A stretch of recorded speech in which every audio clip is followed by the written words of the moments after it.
River blindness, or onchocerciasis, is a parasitic infection spread by flies that live near fast-flowing rivers. It causes severe skin irritation, itching, and eventually irreversible blindness. Garbabi is a small community in Gashaka local government area of Taraba state. Now, there is a very high prevalence of river blindness in this community due to the river Taraba flowing through the town. For many years, the solution to this problem has eluded a lot of experts, and we are going into Garbabi to talk to the blind to see how they cope with life without sight.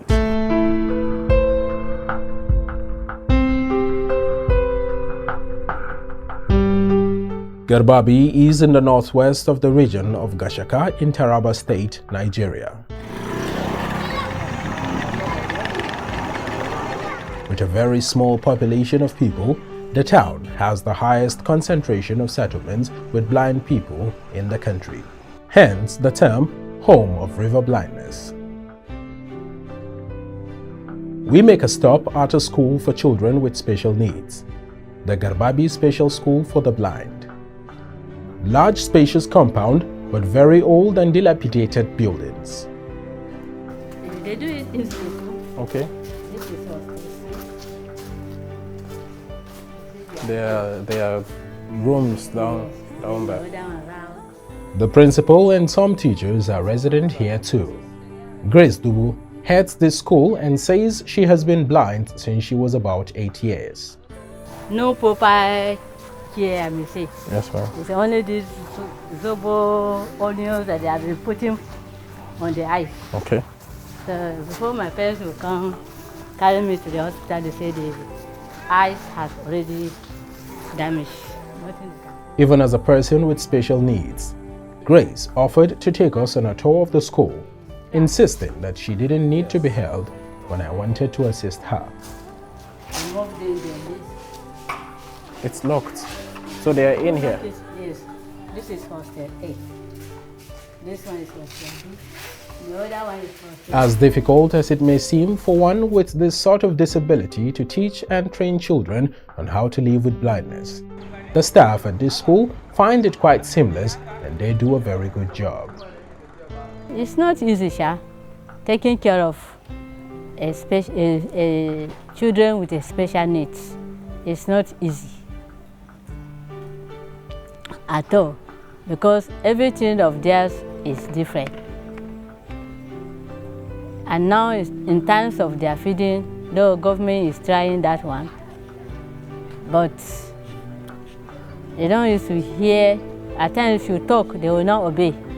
You know, they say that handicaps are too aggressive, more especially the blind people. That is how the normal people do say. So it's not easy to control a people like this. Nevertheless, death reigned from the time of Adam to the time of Moses, even over those who... The teachers at this school use a popular form of text amongst the blind community called Braille. Braille is a tactile writing system used by people who are visually impaired. It is traditionally written with embossed paper. So we have gifts. GIFT dot. Incredible. Our F? Yes. And like your own L? Like our own L too. Yes, Okay. yes. P, H. This one is H. Okay. This one is E. This one is S. Shafa'atu Kombo teaches at the Garbabi Special School for the Blind. She lost her eyesight back in 1994 and has been a staff here since 2014. As I am sitting the way I sat now, I just begin to see some changes in my eyes. So the reflection begin to change. That is how it starts up to date. She takes us through how Braille works, a very interesting form of writing and reading. I have been trying to understand where the E is, where the A. I can't tell. It's too complicated. Okay. Can you see G here? This one is G. G, how many dots? 4. 4 dots. 1, 2, 3, 4. G, yes. This is I. 2 dots. 2 dots. Yes. One up, one down. 2 dots pointed to the left. Yes. Okay. But the lack of enough books in Braille has hampered the teaching and learning process in this school. We need special assistance because before we teach, we have print textbook. So before you teach, we need someone to dictate that print textbook for us to translate it into our own writing.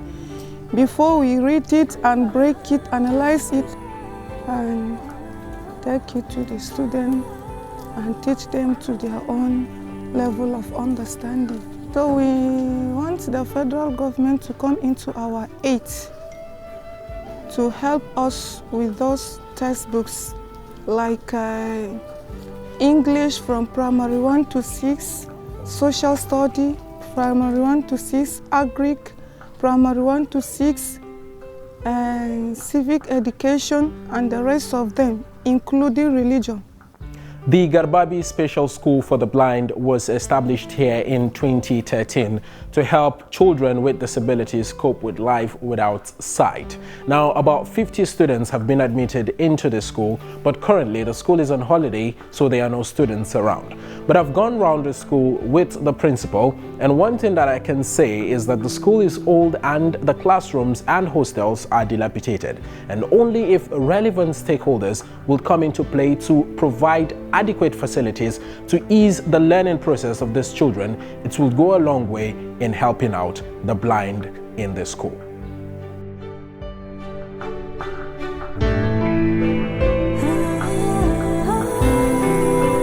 From the school, we moved to cross the river Taraba, a few miles away from the highway. A fast-flowing river that has a lot of myth attached to it. The biggest being that it is the major cause of blindness in Garbabi.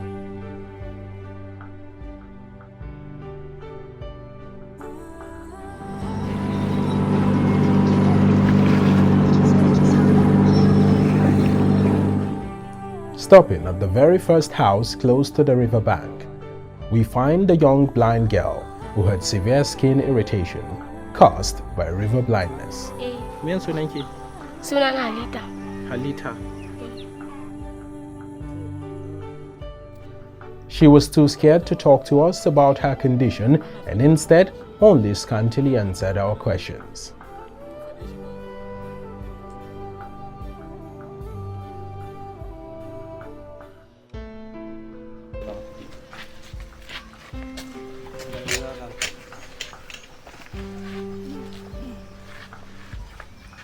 Cletus Chunti lives in this small compound with mud huts with his niece and nephew.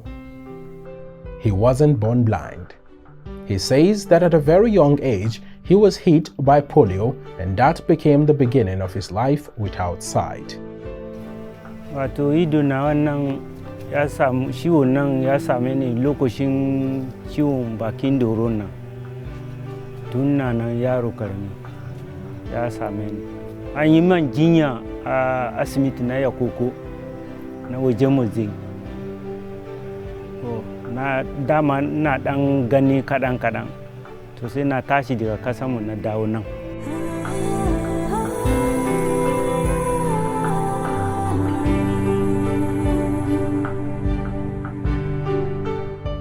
I'll start globally and then. An optometrist clarifies more on river blindness. River blindness is the second leading cause of infectious cause of blindness globally. Then in the world, about 1.1 million people are blind from river blindness alone. Now out of these 1.9 million people, 20.9 million people are affected by river blindness, though they are not blind yet. And of these 20.9 people, some statistics say 90%, some say as much as 99% are in sub-Saharan Africa, of which Nigeria, we are the biggest brothers of the sub-Saharan African countries. Now, people that are at risk of having it is about 205 million people globally are at risk of having this river blindness. And of these 205 million people, 50 million people are at risk of having river blindness in Nigeria. River blindness simply is a parasitic infection which affects the eye and the skin and some other parts of the body. So basically it's caused by repeated infection from bites of the female black flies. And these female black flies are usually predominantly found around riverine areas. So that's where the name basically came from, the river blindness, because once these flies repeatedly bite the person, it causes the symptoms which now results in blindness. So it was then noticed after some research that is more localized in people around the riverine areas, and so the name river blindness came about. So basically what happens is that these flies, these black flies, the female black flies, female for emphasis, usually because the male feed on flowers while the females usually bite the human skin. In these areas, you may get one person can be beaten up to 100 times or even more in a day because these places are infested. So once these microfilarial worms are in the body, they now move into different parts of the body and the eye is not spared. So when you see some of these people, some of the symptoms they have is like skin rashes, skin bumps. So it's basically the skin infections and the eye infections which cause blindness. The rivers is a breeding spot for these flies. So these flies have to be found in the rivers. The black flies, you can't come to an arid land and find them. So, but normal human thinking, they have to think of something that they know, which is the river. So naturally, there used to be NGO presence on this river blindness. And I believe that if they're part of what they should do is to educate the people on what causes this blindness, because it's like a coordinated, treatment mechanism by the WHO through these NGOs. So educating the patient is part of it while treatment, because you do community education, you do community treatment through some oral drugs, then other treatments to them. So if you educate the people, they know what to expect. They know how to take care of their environment, because there are ways of eliminating these black flies out of the environment. So if they know those flies are the cause, they should fleet their environments, do all those things, and definitely you will notice a drop in the prevalence of the black flies. As it feeds on the blood, it takes in some of the microfilarial worms into its body. If this same black fly bites another person who is not infected, because the feeding mechanism as it's taking blood is also injecting something into the body. Everybody knows how the mosquito causes malaria, about the same mechanism. As the mosquito is feeding on your blood, it's also depositing some of the plasmodium. So it's the same thing the black flies does. As they're feeding on you, they're depositing some of these worms. So it can bite an infected person and then transmit it to another person. However, it's not transmitted person to person. So you can't, if you have river blindness, you can't get it from me shaking you. It has to be from that one black fly from your body, or from the infected person's body to another person's body.